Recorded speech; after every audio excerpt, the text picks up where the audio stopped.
పోవట్లేదు, అయినా సరే మీరు ఎందుకు దాన్ని లాక్కొచ్చేటటువంటి పరిస్థితి ఉంది. అయితే ఇప్పుడు జగన్మోహన్ రెడ్డి గారు మాట్లాడినటువంటి దాన్ని బట్టి చూస్తుంటే పివి సింధు లాంటి వాళ్ళకి తప్ప ఎవరికి స్పోర్ట్స్ కోటాలో ఉద్యోగాలు ఇచ్చేటువంటి పరిస్థితి లేదా ఈరోజు రాష్ట్రంలో, ఏమంటారు? రాజు గారు నమస్తే అండి, మీకు అలాగే ప్యానలిస్టులకి అండ్ ప్రైమ్ నైన్ టీవీ అందరూ కూడా గుడ్ మార్నింగ్ సార్. నాకు మీరు అడిగిన ప్రశ్నకే నవ్వు వస్తుంది సార్. ఎందుకు నవ్వు వస్తుందంటే, సో కోర్టులు ఎందుకు తీసుకోలేదు అని మాట అన్నారు సార్. చంద్రబాబు నాయుడు గారు స్కిల్ కేసులో అరెస్ట్ అయినప్పుడు 50 రోజుల పాటు బెయిల్ రాలేదు సార్. చాలా కోర్టులు రిజెక్ట్ చేశారు సార్ ఆ బెయిల్ ని.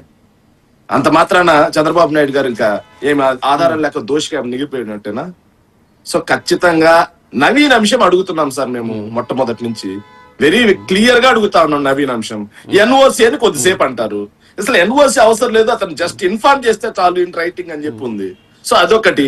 ఇంకో పక్క చూస్తే అతను ఏదైతే సర్టిఫికేట్ల వెరిఫికేషన్ కి రాలేదు అంటారు. అతనికి కాల్ లెటర్ రిలీజ్ చేయకుండా సర్టిఫికేట్ల వెరిఫికేషన్ కి ఎట్లా వస్తాడు? అతను ఐడి బ్లాక్ చేస్తే సర్టిఫికేట్ల వెరిఫికేషన్ కి ఎట్లా వస్తాడు? ఐడి బ్లాక్ చేసాడని చెప్పి కదా కోర్టుకు వెళ్ళింది అతను. ఐడి బ్లాక్ చేస్తే నేను ఎట్లా వెళ్ళాడు కదా కోర్టుకు వెళ్ళింది. సో ఆ పాయింట్ ని బస్సు పూసి మారేడుకి అయిపోస్తారు. ఆ క్వశ్చన్ అడిగితే దానికి నేరుగా సమాధానం చెప్పగలక జగన్మోహన్ రెడ్డి గారికి ఏపీపీఎస్సీకి డిఎస్సికి తేడా తెలియదండి అంటారు. అడిగిన దానికి ముందు సమాధానం చెప్పాలి. కోడిగుడ్డు ఈకలు బెక్కడం కాదు ఇక్కడ చేయాల్సింది. జస్ట్ ఇంకో విషయం అడిగాను సార్. మేము వెరీ క్లియర్ గా ఏదైతే మేము అడుగుతున్నది స్పోర్ట్స్ కోటాకి సంబంధించి. సార్ స్పోర్ట్స్ కోటా 2% నుంచి 3% పెంచారు. Well and good. స్పోర్ట్స్ ని మీరు ప్రమోట్ చేయడం కోసం 3% స్పోర్ట్స్ కోటా పెంచారు. ఎవరికి అభ్యంతరాలు లేవు. Well and good.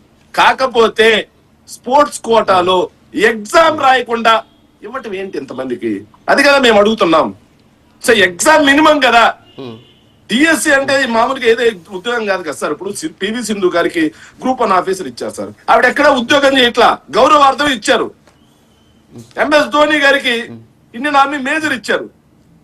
అంటే నోటిఫికేషన్ కాదు సార్. అంటే ఇప్పుడు నోటిఫికేషన్ కాదు సార్. అంటే ఇప్పుడు ఏంది నోటిఫికేషన్ లో కాదు సార్, నోటిఫికేషన్ లో చూపించకుండా ఇచ్చారంటారా? నోటిఫికేషన్ ఎక్కడా చెప్పకుండా దొడ్డిదారిని ఇచ్చారనుకుంటారా? నోటిఫికేషన్ లో చాలా పక్కాగా ఇచ్చారు కదా. స్పోర్ట్స్ కోటాలో వితౌట్ ఎగ్జామ్ ఈ కేటగిరీలకి ఆ విద్యార్హతలు ఉన్న వాళ్ళకి ఖచ్చితంగా ఇస్తామని చెప్పారు. ఎలా అంటారు సార్?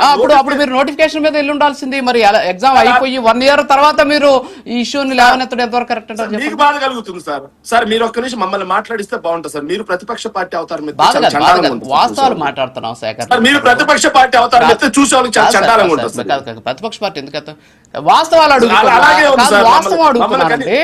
మరి నోటిఫికేషన్ మీద మీరు వెళ్ళొచ్చు కదా. ఒక్క నిమిషం సార్, ఒక్క నిమిషం ఆగండి సార్. మమ్మల్ని మాట్లాడిస్తారా లేకపోతే మీరు అడుగుతూనే ఉంటారు? ఇది పెద్ద సమస్య అయిపోయింది సార్ మీ ప్రైమ్ లైన్ లో. ఇది పొద్దున్నే ఒక్క నిమిషం సార్ మేము అడుగుతున్నాం సార్.